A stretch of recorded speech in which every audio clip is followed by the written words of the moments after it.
स्वागत है आपका मेरे YouTube channel study with Neelam Sharma. आज हम बुक फर्स्ट का लेसन नंबर 9 वैश्वीकरण करेंगे। वैश्वीकरण वस्तु, सेवा, श्रम और पूंजी का जब एक देश से दूसरे देश में आदान प्रदान होता है तो वो प्रक्रिया वैश्वीकरण कहलाती है। सबसे पहले आपको वैश्वीकरण का अर्थ पता होना चाहिए। वैश्वीकरण का अर्थ होता है वस्तु, सेवा, श्रम और पूंजी का एक देश से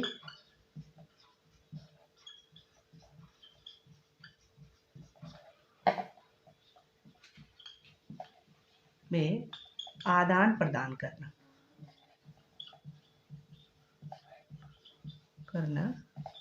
वैश्वीकरण कहलाता है।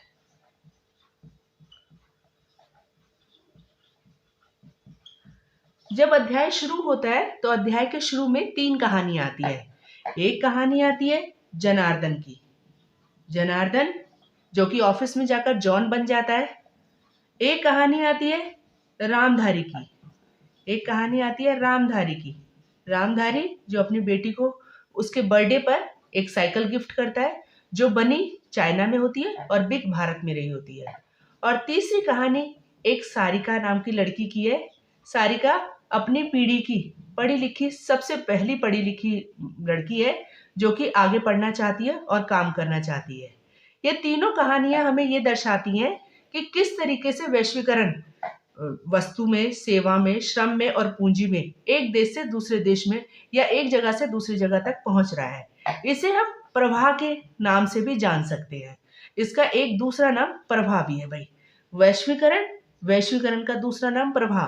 प्रवाह में भी वही बात रखा जाएगा कि जहां आदान प्रदान होता है या जहां पर आवाजाही होती है, वस्तुओं की आवाजाही मुक्त रूप से होती है, वो वैश्वीकरण कहलाता है। वैश्वीकरण का अर्थ के बाद, वैश्वीकरण की हमने कहानी करी, अर्थ करा।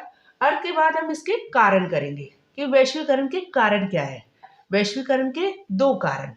वैश्वीकरण के कारण, अभी तक तो वैश्वीकरण इतना तेजी से फैलने लग गया है कि लगातार हर दूसरा तीसरा व्यक्ति दुबई और सऊदी जा रहा है भाई। वैश्वीकरण का तेजी से फैलने के कारण क्या थे? वैश्वीकरण के कारण थे, वैश्वीकरण का कारण था संचार। जैसे जैसे संचार के साधन बढ़े वैसे वैसे वैश्वीकरण बढ़ा। संचार के साधनों में जैसे जैसे माइक्रोफोन आया, कंप्यूटर आया, इंटरनेट आया, जैसे जैसे कम्युनिकेशन का जरिया बढ़ता गया वैसे वैसे वैश्वीकरण भी बढ़ता चला गया। जैसे जैसे टेक्नोलॉजी आई, जैसे जैसे टेक्नोलॉजी आई वैसे वैसे टेक्नोलॉजी के कारण वैश्वीकरण तीव्र गति से बढ़ता गया। टेक्नोलॉजी में बहुत अलग अलग तरह की टेक्नोलॉजी आ गई। संचार के साधनों में अलग अलग तरह के संचार के साधन आ गए भाई। ये सारे की सारी चीजें हमें दिखाती हैं कि किस तरीके से वैश्वीकरण को बढ़ावा दिया गया था। वैश्वीकरण के प्रभाव। वैश्वीकरण के प्रभाव, प्रभाव 2 तरह के। एक सकारात्मक प्रभाव। वैश्वीकरण के परिचय के बाद, वैश्वीकरण के अर्थ के बाद, वैश्वीकरण की तीनों कहानियों के बाद, प्रभाव के बाद अब हम वैश्वीकरण के प्रभाव करेंगे। प्रभाव, वैश्वीकरण के प्रभाव, सकारात्मक प्रभाव और नकारात्मक प्रभाव। सकारात्मक प्रभाव और नकारात्मक प्रभाव। सकारात्मक प्रभाव में सबसे पहला प्रभाव राजनीतिक प्रभाव।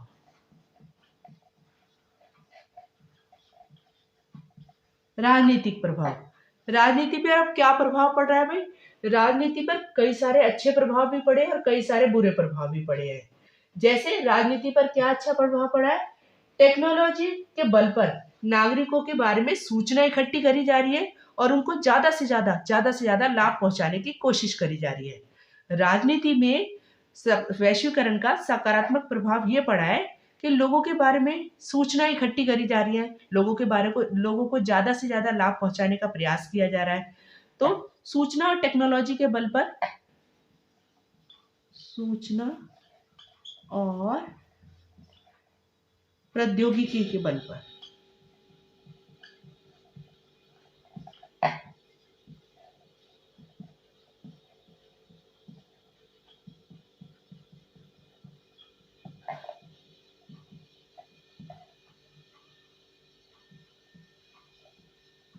लाभ पहुंचाया जा रहा है। लेकिन नकारात्मक प्रभाव क्या पड़ रहा है कि राज्य की क्षमता में कमी आ गई है। नकारात्मक प्रभाव ये पड़ा है कि राज्य की कार्य क्षमता में कमी आई है। कार्य क्षमता में कमी आई है। कैसे कमी आई है? राज्य ने अपने आप को कुछ ही कामों तक सीमित रख रखा है। राज्य ने कौन कौन से कामों तक सीमित रख रखा है? बस कुछ ही काम, जैसे सुरक्षा मुहैया कराना, जैसे उनके स्वास्थ्य की देखरेख करना, बस यहीं तक ही वो कर रखा है। ये लोगों की सोच है कि वैश्वीकरण के कारण राज्य दूसरे देशों की कॉपी करते हैं और वही काम करते हैं जो उनके देश में ज्यादा अच्छे से हो रहा है, वही अपने देश में लागू करवा देते हैं। ये हमारी सोच का फर्क है और कहीं कहीं पर ये वास्तविक रूप से दिखाई भी देता है। दूसरा प्रभाव क्या पड़ रहा है राजनीति पर वैश्वीकरण का? सकारात्मक प्रभाव ये पड़ा है कि राज्य है वो और कारगर ढंग से काम कर पा रहे हैं। राज्य और कारगर ढंग से कैसे? जिस देश में गए जहां वैश्वीकरण हो रहा है उस देश की नीतियां देखी और अपने देश में उस तरीके का लाने का प्रयास करा या बदलाव करने की कोशिश कर रहे हैं। राज्य और कारगर ढंग से कार्य कर पा रहे हैं। ठीक है, लेकिन इसका नकारात्मक प्रभाव भी पड़ा है। नकारात्मक प्रभाव क्या पड़ा है कि राज्य कल्याणकारी की जगह कुछ ही कानून व्यवस्था कर रहा है। भाई, राज्य कल्याणकारी वाली नीतियों को छोड़ दिया है। कल्याणकारी नीतियों को त्याग कर कुछ कार्य तक अपने आप को सीमित करता चला जा रहा है।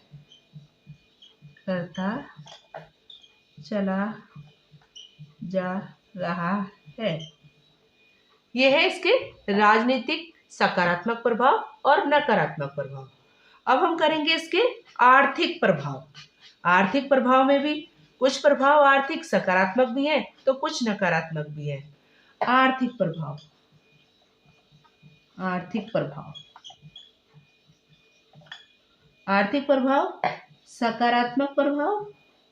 सकारात्मक में लोगों को रोजगार मिला, अर्थव्यवस्था मजबूत हुई, विदेशी मुद्रा आई हमारे पास,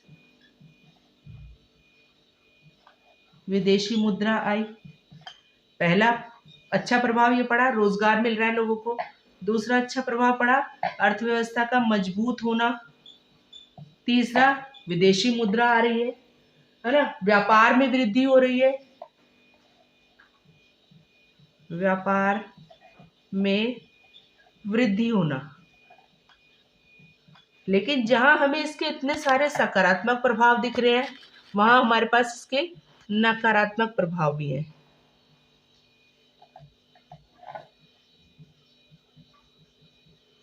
नकारात्मक प्रभाव में क्या क्या है? नव उपनिवेशवाद आ गया है। नव उपनिवेशवाद एक क्वेश्चन भी बन सकता है भाई। नव उपनिवेशवाद क्या है? शोषण का एक नया तरीका। अंग्रेज हमारे यहाँ पर आए और हमारे ऊपर डायरेक्ट कब्जा करा उन्होंने, हमारे संसाधन छीन लिए। लेकिन वैश्वीकरण का आर्थिक नकारात्मक प्रभाव ये पड़ रहा है कि शोषण के नए तरीके आ गए हैं। उदाहरण के लिए भारत में कॉल सेंटरों का लगना, विदेशी कंपनियों का आ जाना, ये वैश्वीकरण का नकारात्मक प्रभाव है। इसे नव उपनिवेशवाद के नाम से जाना जाता है और ये एक प्रश्न भी बन सकता है कि नव उपनिवेशवाद क्या है। वैश्वीकरण के कारण दूसरा प्रभाव ये पड़ रहा है कि हमारे देश की योग्यता बाहर चली जाती है भाई।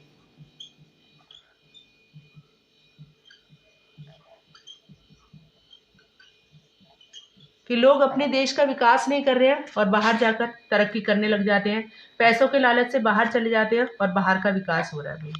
तीसरा बुरा प्रभाव ये पड़ रहा है कि जो लोग बाहर काम करने जाते हैं उनके साथ बुरा व्यवहार किया जाता है। ये नहीं है कि सभी के साथ बहुत अच्छा व्यवहार किया जा रहा है, सबको बहुत अच्छी जॉब मिल गई है। कुछ लोग ऐसे भी हैं जो मजबूरी में जाते हैं और उनके साथ बुरा बर्ताव भी किया जाता है।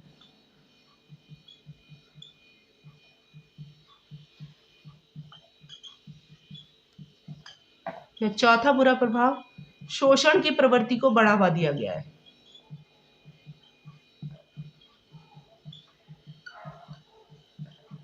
देख, ये हो गया वैश्वीकरण के आर्थिक सकारात्मक प्रभाव और आर्थिक नकारात्मक प्रभाव।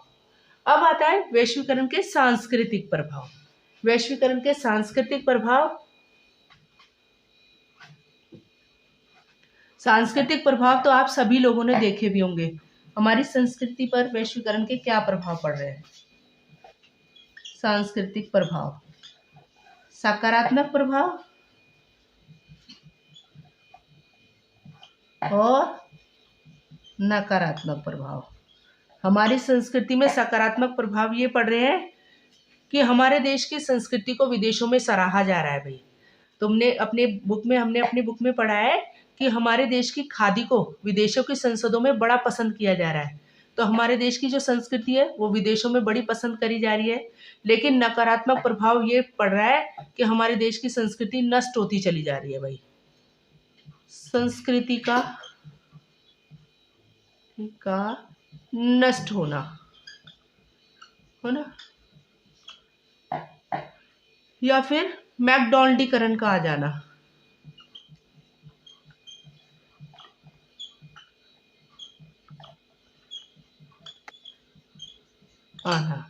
या फिर नीली जीन्स,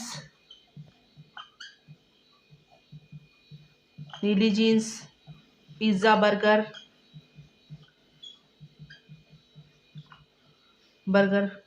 वाली संस्कृति का उदय होना।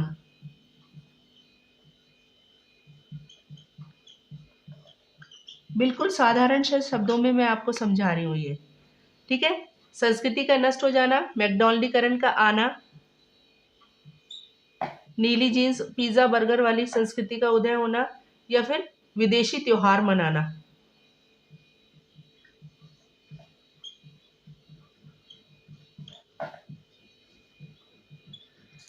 ये सारे के सारे नकारात्मक प्रभाव हैं। लेकिन अच्छा प्रभाव भी ये पड़ रहा है कि विदेशों की संसदों में हमारे देश की खादी को बड़ा पसंद किया जा रहा है। एक बुक में उदाहरण दे रखा था, विदेशों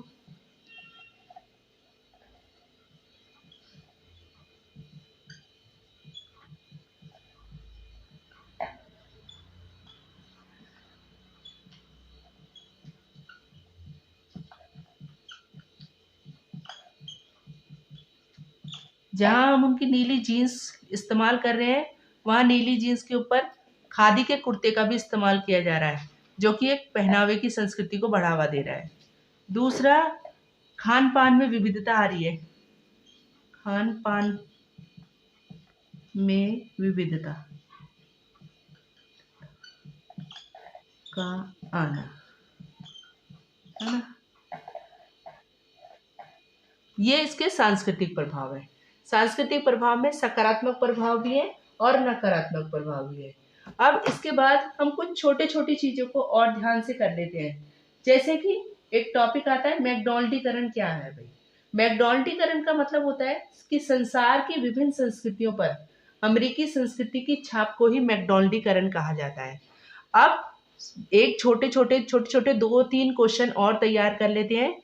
जैसे कि मैकडॉनल्डीकरण क्या है,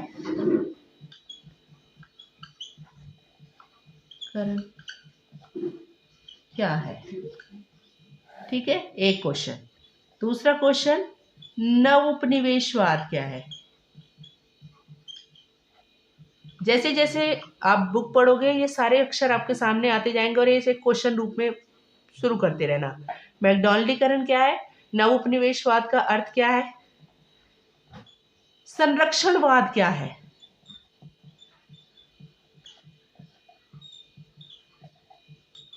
संरक्षणवाद क्या है।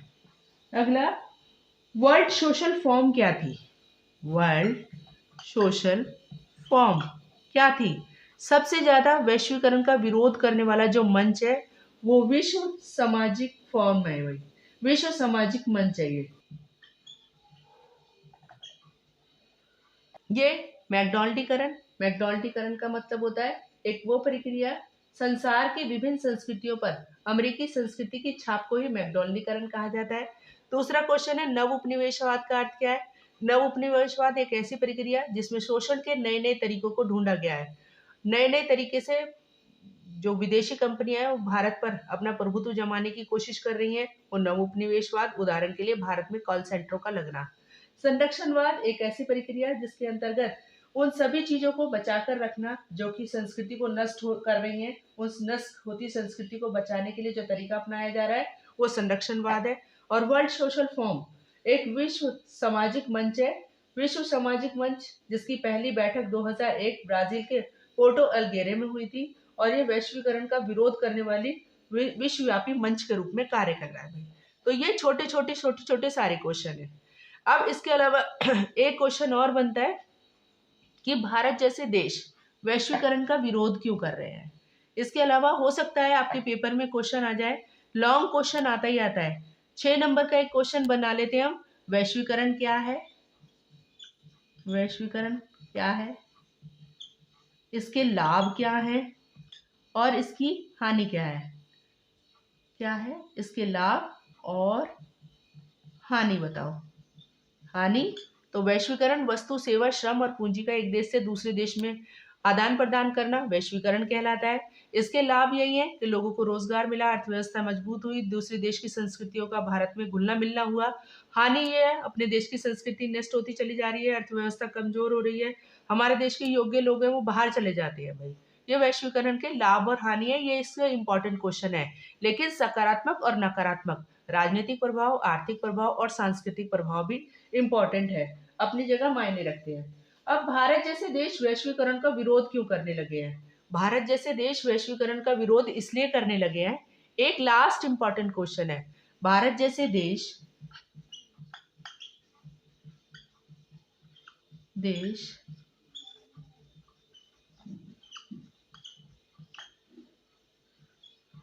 विरोध क्यों करते हैं। भारत जैसे देश वैश्वीकरण का विरोध इसलिए करते हैं क्योंकि औद्योगिक, श्रमिक, किसानों के संगठन और बहुराष्ट्रीय निगमों के प्रवेश का विरोध किया जा रहा है। अमेरिका और यूरोपीय कंपनियों ने कुछ वनस्पतियों मसलन नीम को पेटेंट कराने के प्रयास किए।